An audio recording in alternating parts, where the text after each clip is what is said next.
পঞ্চব্যঞ্জন YouTube চ্যানেলের পক্ষ থেকে সকলকে জানাই স্বাগত।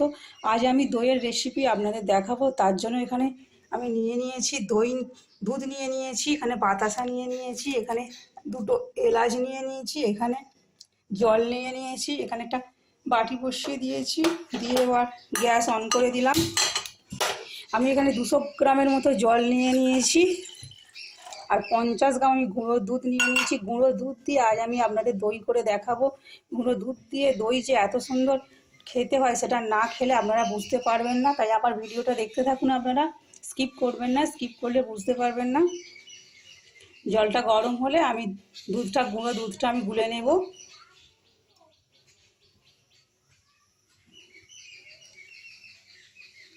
জলটা খুব বেশি গরম করার দরকার নেই, খুব বেশি গরম হয়ে গেলে দুধটা ঢেলা ঢেলা পাকিয়ে যাবে।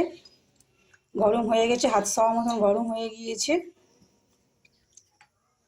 এবার আমি দুধটা এর মধ্যে দিয়ে দেব। এখানে আমি 50 গ্রাম দুধ নিয়েছি।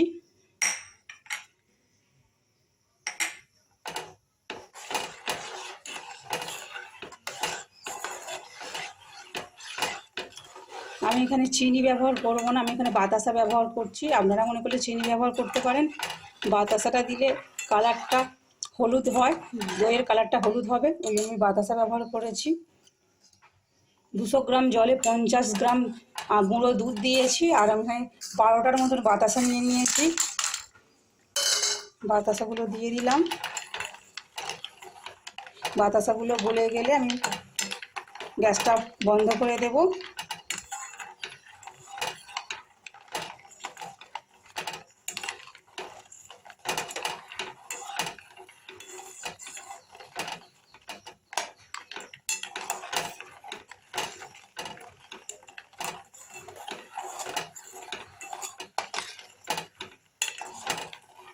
দেখুন কালারটা কিন্তু সম্পূর্ণ চেঞ্জ হয়ে যাচ্ছে, এখনই দেখতে পাচ্ছেন পুরো হলুদ একটা ভাব এসে গেছে, ঠিক যেমন দইয়ের কালার হলুদ হয়।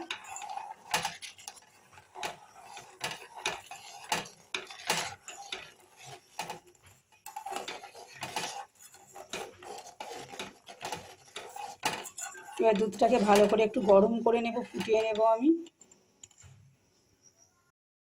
দুধটা ফুটে উঠেছে। এবার এলাচগুলো আমি চেলা করে দুটো এলাচ নিয়েছি, এলাচগুলো চেলা করে আমি দুধের মধ্যে দিয়ে দেব। দেখুন দুধের মধ্যে দিয়ে দিলাম। এবার আমি গ্যাসটা বন্ধ করে দেবো। দুধটা যতক্ষণ না ঠান্ডা হবে, ঠান্ডা হলে তারপর আমি ভাঁড়েতে বসাবো। মাটির ভাঁড় একটা নিয়ে নিয়েছি আমি। গ্যাসটা বন্ধ করে দিলাম। দেখুন দুধের কালারটা পুরো হলুদ কালার এসে গিয়েছে। এবার এখানে আমি সাজা দই কিছুটা নিয়ে নিয়েছি। এই চামচের আমি 3 চামচ নিয়ে নিয়েছি সাজা দই। এবার এই দইটা আমি এর মধ্যে ঢেলে দেব। দুধটা কিন্তু ঠান্ডা হয়ে গিয়েছে, একদম ঠান্ডা হলে আবার চলবে না, গা সওয়া মতন একটু ঠান্ডা করতে হবে।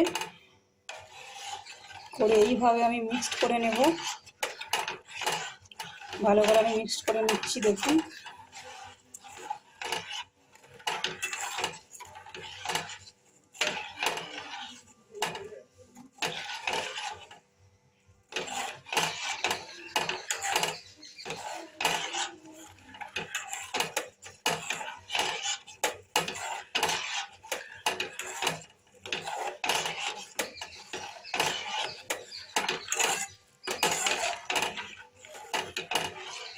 মাটির ভাঁড়ে দই ভালো বসে, এই জন্য আমি এখানে মাটির ভাঁড় নিয়েছি। দেখুন এই সাইজের মাটির ভাঁড় নিয়ে নিয়েছি।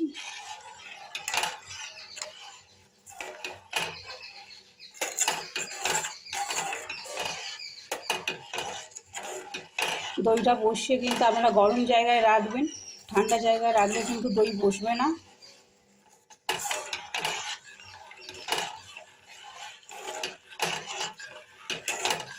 এইভাবে মিক্সড করে নিতে হবে ভালো করে। দেখুন আর ঢেলা ঢেলা পাকিয়ে নেই, পুরো মিক্সড হয়ে গিয়েছে। এবার আমি দইটা এর মধ্যে ঢেলে দেব, এই ভাঁড়টার মধ্যে। এবার আমি ঢাকা দিয়ে গরম জায়গায় রেখে দেব।